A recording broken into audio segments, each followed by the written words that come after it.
Hello दोस्तों, आप लोगों का स्वागत है मेरे को न्यू ब्लॉग में। आई होप आप लोग एकदम ठीक होंगे, एकदम मस्त होंगे और एकदम तगड़े होंगे।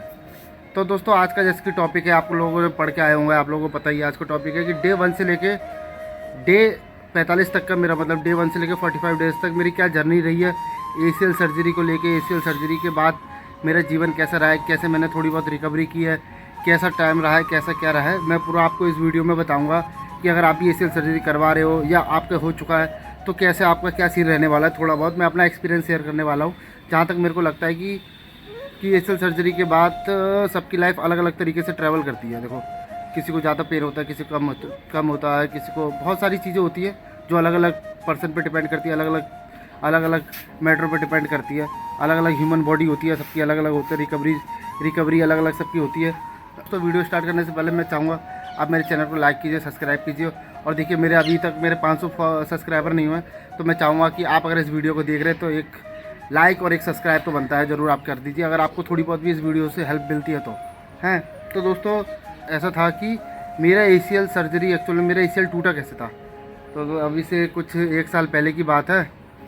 1 साल पहले की बात है, यही 1 अप्रैल नहीं, हाँ 14 अप्रैल 2024 को एक्चुअल में क्या हुआ था कि मैं डेली जिम तो जाता ही था, मॉर्निंग टाइम में डेली जिम जाता था। तो एक्चुअल में क्या हुआ था कि उस दिन मैं डेली बॉक्सिंग करता था, तो बॉक्सिंग भी उस दिन ही कर रहा था। 14 अप्रैल के दिन ऐसा हुआ था कि मैं बॉक्सिंग कर रहा था।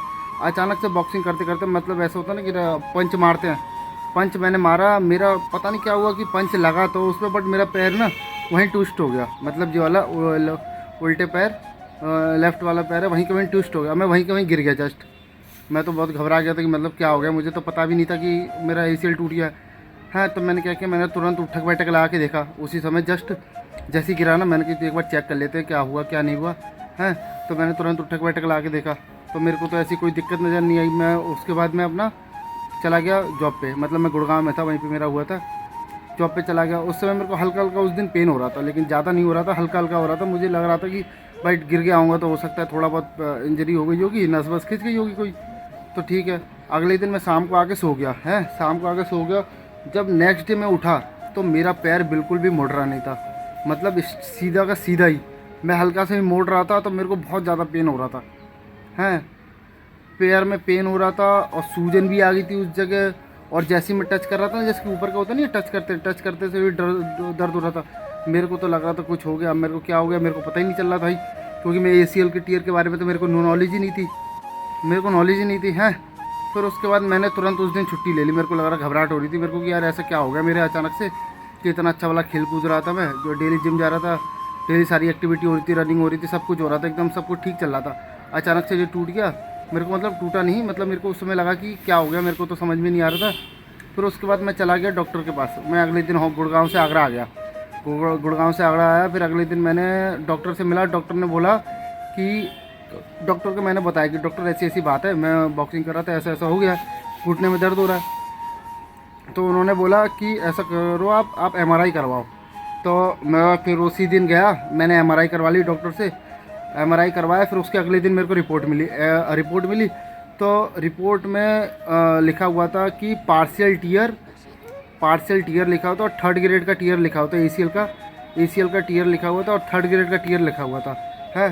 तो मैंने डॉक्टर को वो चीज़ दिखाई, डॉक्टर ने देखा रिपोर्ट, तो डॉक्टर ने कहा कि ठीक होने के चांसेस 30% है और 70% चांसेस नहीं है कि ठीक हो पाओगे हैं। डॉक्टर ने दवाई दिया, 3 महीने का बोला, 3 महीने तक आप दवाई करो, और ठीक हो जाते हो तो ठीक है, नहीं तो फिर उसके बाद आपकी सर्जरी करानी पड़ेगी। तो मेरे को तो उतना ज़्यादा सीरियस लिया नहीं, मैंने कहा यार ठीक ही हो जाएंगे, लोग नेचुरली ज़्यादा ठीक होने को बिलीव करते हैं। तो मैंने नेचुरली महीने तक मैंने दवाई करी। फिर उसके बाद ना मेरा सब कुछ थोड़ा बहुत नॉर्मल हो गया था। फिर उसके बाद ऐसा हुआ था, फिर 1 साल बाद मेरे को कुछ ज़्यादा दिक्कतें आने लग गई। मतलब कि एक्चुअल में क्या था कि मेरे इस दौरान ना, जैसे कि 2014 से 24 तक से लेके अब तक 2025 तक, जब तक मैं आई, मैंने 5 जून 2025 को मैंने सर्जरी कराई। इस बीच में क्या था कि इस बीच में ना मैं जैसे कि डांस वांस हो गया या रनिंग हो गया, ये सारी चीज़ें बंद हो गई थी मेरी। मैं अगर डांस वांस करता था तो मेरा पैर अचानक से ट्विस्ट हो जाता, मतलब लचक सी आ गई थी। रनिंग वनिंग तो मैंने 1 साल तक बिल्कुल छोड़ दी, जब से टूटा था। हल्की फुल्की रनिंग कर पाता था, वो भी स्टार्टिंग में। फिर उसके बाद तो मैंने बिल्कुल ही बंद कर दी, क्योंकि मेरे को पता चल गया था कि मेरा ACL टीयर हो गया, रनिंग करने से और टूट सकता है। तो उसके बाद से हो गया। फिर उसके बाद से 1 साल बाद मैंने अभी जाके करेंटली मैंने दोबारा एक एमआरआई करवाया, जिसमें लिखा हुआ था ये कम्प्लीटली टीयर, मतलब 1 अप्रैल 2025 को मैंने एमआरआई करवाया, उसमें लिखा हुआ था कम्प्लीटली टीयर। मैंने डॉक्टर को दिखाया हैं, अपना डॉक्टर को, तो डॉक्टर बोल रहे थे कि सर्जरी करवानी पड़ेगी इसकी, डिले मत करो हैं। तो मैंने फिर उसके बाद मैंने 5 जून 2025 को मैंने अपनी सर्जरी करवा ली हैं। मैंने जो मैंने जो सर्जरी करवाई वो मैंने बायो स्कूल में कराई सर्जरी, और मैंने चंडीगढ़ में सर्जरी करवाई थी। चंडीगढ़, यहाँ से आगरा में रहता हूँ मैं, चंडीगढ़ यहाँ पे एक डॉक्टर आते हैं, वहाँ पे वो अच्छे डॉक्टर हैं काफ़ी, मैंने उनसे सर्जरी कराई थी चंडीगढ़ में। तो चंडीगढ़ हम लोग गए थे, मैं और पापा गए हुए थे, और रघु भी आया हुआ था वहाँ से। तो ऐसा हुआ था डे 1 जब सर्जरी हो गई, डे 1 मतलब जब डॉक्टर ने सर्जरी कर दी थी, तो सर्जरी कर दी। फिर उसके बाद सर्जरी करने के बाद एक्चुअल में क्या हुआ है कि सर्जरी होने के बाद मैं हॉस्पिटल में था 5 दिन तक, मेरे को 5-6 दिन तक हॉस्पिटल में रखा गया था मुझे, अपने ऑब्जर्वेशन में उन्होंने रखा हुआ था हैं।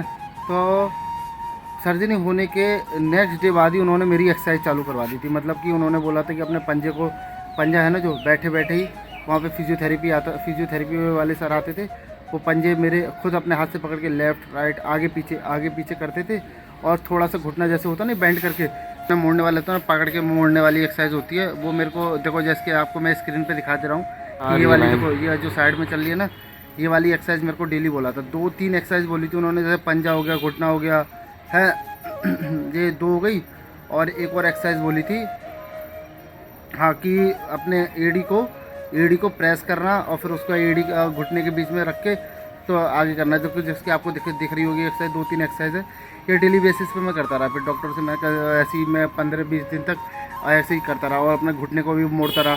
तो डॉक्टर ने मेरे को बोला था कि एक हफ्ते में 30 डिग्री मोड़ना है, और दूसरे हफ्ते में 60 डिग्री मोड़ना है, और तीसरे हफ्ते में 90 डिग्री आपको मोड़ना है। तो एक्चुअल में 90 डिग्री तो मेरा मतलब 3 हफ्ते में नहीं, मेरा 1 महीना लग गया था मोड़ते हुए, क्योंकि दर्द भी होता था। देखो क्या है कि जब बेंडिंग करने की बारी आती है ना, घुटना मोड़ने की बारी आती है, देखो दर्द होता है, बहुत होता है दर्द, ज़्यादा नहीं दर्द होता है। मोड़ते थे ऐसा लगता है कि अटक सा रहा है, रुक सा रहा है, क्योंकि पैरों में सूजन भी रहती थी हैं, दवाइयाँ चली रही थी, दवाइयाँ मेरी चली हैं कम से कम 20 दिन तक चली हैं दवाइयाँ, डॉक्टर ने रिकमेंड किया था 20 दिन के बाद उन्होंने मना कर दिया। एक्सरसाइज, लेकिन एक्सरसाइज डेली बेसिस पे करता रहा, जैसे मैं 2 टाइम करता था, एक सुबह के टाइम करता था और एक शाम के टाइम करता था। बीच में कभी कभार जब मेरा मन करता था कि नहीं यार कि करना है, एक्सरसाइज करनी है, तो मैं कभी कभार बीच में करता था, लेकिन नहीं, मैं तो सुबह करता था और शाम के टाइम एक्सरसाइज करता था। मैं डेली बेसिस पे करता था, डेली जो डॉक्टर ने 3-4 एक्सरसाइज बताई थी मैं डेली बेसिस पे करता था हैं। तो फिर उसके बाद एक्चुअल में क्या हुआ कि वो जो ब्रास होता नहीं है पैर में, जो पहन के पूरे सेफ्टी रहता है, देखो जैसे कि मैं इस समय चल रहा हूँ, आपको मैं स्क्रीन पे दिखा दूंगा कि देखो, सबसे पहले मैंने जो चलना स्टार्ट किया था 15 दिन के बाद, मैंने पहले तो वॉकर से चलता था, फिर उसके बाद धीमे धीमे मैंने वॉकर हटा दिया। वॉकर हटाने के बाद मैं फिर उसके बाद सिर्फ ब्रेस होता नहीं, ब्रेस पहन के चलने लग गया था। ब्रेस पहन के मैं चलता रहा धीमे धीमे। स्टार्टिंग में तो बहुत पेन होता था, 2-3 ही कदम चल पाता था मैं, लेकिन धीमे धीमे वॉकर से सारे से छोड़ के करते मैंने प्रॉपर छोड़ दिया वो। आज की डेट में अभी 45 डेज़ हो गए मैंने वॉकर तो बहुत दिन हो गए छोड़े हुए, मेरे ख्याल से हो गए होंगे, मैंने 25 दिन हो गए, तो मैंने तो वॉकर छोड़ दिया था। सीढ़ियों पर मैं चढ़ने लग गया था धीमे करके घुटना नहीं मोड़ता था हैं, जब सीढ़ी पे चढ़ता था ना हल्का फुल्का होता था, लेकिन मैं संभाल के चलता था, क्योंकि मेरी सीढ़ियाँ पास में हैं, रेलिंग और दीवार पड़ता है तो मैं सहारा लगा लेता हूँ उससे हाँ, चढ़ता था। तो धीमे मैंने सीढ़ी पे भी चढ़ रहा। अब तो मैं ऐसा है कि देखो अभी मैं देखो करंट बैठा हुआ हूँ ना, देखो इस समय देखो घुटना मेरा मुड़ा हुआ है, मैंने वो उसमें घुटने में ना अभी मेरा 45 डेज़ हो गए, मैंने ब्रास तो उतार ही दिया है। अब एक आता है घुटने का, मतलब एक आता है, उसे बोलते हैं मैंने अभी वो परचेज़ नहीं किया है, मेरे पास जिम वाला वो रहता नहीं है जो डेड लिफ्टिंग वगैरह करते हैं, तो ये घुटने के सेफ्टी के लिए होता है, तो मेरे पास 2 रखे थे, मैंने एक के ऊपर एक पहन लिया अभी। तो वैसे मैं आपको रिकमेंड करूँगा कि आप ये ना करें, पहने, ये तो मैंने पहन लिया, मेरे पास रखा हुआ था, मैंने अभी ऑर्डर किया हुआ है डॉक्टर से, मैंने कल ही परसों बात किया हुआ था कि डॉक्टर मैं कौन सी वर्कआउट कर सकता हूँ, मेरे को 45 डेज़ हो गए, तो डॉक्टर ने बोला कि कम्प्लीटली तुम ब्रास उठा दो। मैंने वो तो उतार दिया, क्योंकि मैं अभी भी चलते समय वो यूज़ कर रहा था, 4-5 दिन पहले ही, परसों तरसों मैं यूज़ कर रहा था उसको, पहनते समय ब्रास पहन के ही चलता था, जो होता नहीं उसी को पहन के चलता था, अप डाउन करता था, लेकिन अब वो मैंने हटा दिया है। अब एक है नी ब्रास हिंज करके आता है कुछ, मैं आपको स्क्रीन पे फ़ोटो दिखाई दे रही होगी, जो डॉक्टर ने मेरे को रिकमेंड किया है कि ये पहन के आप एक्सरसाइज करो। अब धीमे हाफ स्क्वाट लगाओ, मतलब हाफ स्क्वाट मतलब ऐसा नहीं कि हाफ ही लगाओ पूरा, धीमे स्टार्ट करो। जैसे कि आपको देखो साइड स्क्रीन पे चल रही होगी, डॉक्टर से मैंने रिकमेंड किया था। देखो ये वाली साइड स्क्रीन पे जो चल रही होगी आपको दिखाई दे। तो दोस्तों देखो ये था मेरा 45 से लेके। तो दोस्तों देखो जो डॉक्टर ने रिकमेंड किया है वो पहन के मैं देखो जो भी एक्सरसाइज वगैरह करता हूँ, जितना भी आप लोग देखते हैं मेरा कमबैक सीरीज़ का मैं शॉर्ट्स वगैरह डालता रहता हूँ। हाँ, जितनी भी आप वीडियो देखते नहीं थे, मैं डॉक्टर से रिकमेंड करता हूँ, उनसे बात करता हूँ, फिर उनको दिखाता हूँ कि मैं एक्चुअल में ऐसे कर रहा हूँ, फिर उसके बाद मैं करता हूँ। हाँ, इतनी वर्कआउट ऐसा नहीं है कि मैं अपने मन से ही जोशीला जो मन चाहे वो कर दूँ, ऐसी कुछ नहीं है। जैसे कि कई लोग तो डॉक्टर जो रिकमेंड करते हैं वही एक्सरसाइज करता हूँ मैं। हाँ, जैसे कि डॉक्टर ने मेरे बोला हुआ है कि इस महीने के एंड तक तुम पैदल चलना स्टार्ट कर दो। मतलब कि जो मेरे जो अभी चल रही है, आज कितनी तारीख हो गई, आज गुड़िया कितनी तारीख है, आज 19 तारीख है। तो ये बोला है कि मेरे को कि जैसे कि ये छोड़ दो, बड़ा वाला ब्रास भी छोड़ दो। तो अब जैसे कि इन्होंने रिकमेंड कर दिया अभी से, तो मैं धीमे धीमे चलना स्टार्ट कर दूँगा। ऐसे धीमे धीमे चलना स्टार्ट कर देता हूँ, मैं अप डाउन कर लेता हूँ, ऐसे कोई दिक्कत नहीं होती है। देखो मैं जो भी वर्कआउट करता हूँ ना, मेरे को अगर ज़्यादा दर्द होता है तो मैं वो चीज़ नहीं करता हूँ, मैं बड़ा संभल के एक्सरसाइज करता हूँ। और मैं खुद को पे विश्वास होता है तभी वो एक्सरसाइज करता हूँ। अगर मैं हाफ स्क्वाट भी लगा रहा हूँ ना, तो एक बार को मैं खुद ही लगा के देखता हूँ कि वाकई में लग रहा है कि नहीं लग रहा है। अगर मेरे को लगता है थोड़ा बहुत पेन होता है तो मैं सहन कर लेता हूँ, चलो कोई दिक्कत नहीं है। अगर ज़्यादा होता है, मुझसे लग ही नहीं रहा है, मैं ओवर होता है कि भाई ओवर कॉन्फिडेंस होता है अपने ऊपर, तो उस तरीके से नहीं करता हूँ मैं। मेरे पास कॉन्फिडेंस होता है तभी मैं करता हूँ उस एक्सरसाइज को।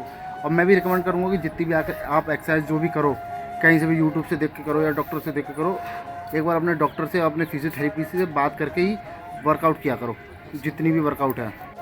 तो दोस्तों ये पूरा ही ओवरऑल ये मेरी कहानी थी। आप लोग ऐसी मेरी वीडियो देखते रहिए। अगर आप अभी तक मेरी वीडियो को देख रहे हैं तो लाइक कीजिए, शेयर कीजिए, सब्सक्राइब कीजिए। और देखिए मेरे अभी तक 500 फॉलोवर नहीं हुए हैं, सब्सक्राइबर नहीं हुए हैं, 500 सब्सक्राइबर नहीं हुए हैं, तो ज़रूर एक सब्सक्राइब कर दीजिए, थोड़ी मेरी हेल्प हो जाएगी और कुछ नहीं है। मेरे को भी मोटिवेशन मिलेगा कि यार लोग मेरी वीडियो देख रहे हैं, तो मैं इस तरीके की वीडियो और लाता रहूँगा। मैं अपनी जर्नी पूरी आपको दिखाऊंगा कि अगर आपने बायो स्क्रू से कराई है या फाइबर से कराई है, फाइबर टेपिंग से कराई है, तो आप देखो फाइबर टेपिंग वाले तो उनकी तो सर्जरी अच्छी है, क्योंकि उन्होंने क्या बोलते हैं अच्छे इस समय के जो समय चल रहा है उनने कराई, तो उनकी रिकवरी ज़्यादा फास्ट होती है। लेकिन बायो स्क्रू से जिनने कराई है तो वो किस तरीके से रहता है जो मैंने कराई हुई है, जो कैसी मेरी जर्नी रहती है, पूरी लाइफ स्टाइल रहता है, कैसा क्या रहता है, मैं आपको इसी वीडियो में आपको यही मेरे को डेली ब्लॉग डालता रहता हूँ। उसी में आपको पता चलता रहेगा कि मैं किस तरीके की एक्टिविटी कर पा रहा हूँ कि नहीं कर पा रहा हूँ, कैसा सीन है।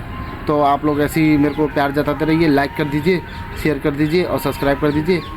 तो मिलते हैं हम नेक्स्ट ब्लॉग में, नेक्स्ट टॉपिक में। अगर कोई भी आपको क्वेश्चन वगैरह रहेगा तो मेरे को कमेंट करके ज़रूर बताइएगा। मैं आपके क्वेश्चनों का हर एक क्वेश्चन के जवाब जरूर दूंगा, जो भी मेरे को मालूम होगा मैं पूरी कोशिश करूँगा। ठीक है दोस्तों, बाय बाय। मिलते हैं नेक्स्ट ब्लॉग में एक अच्छे से टॉपिक को लेके जिसमें आपको अच्छा लगे।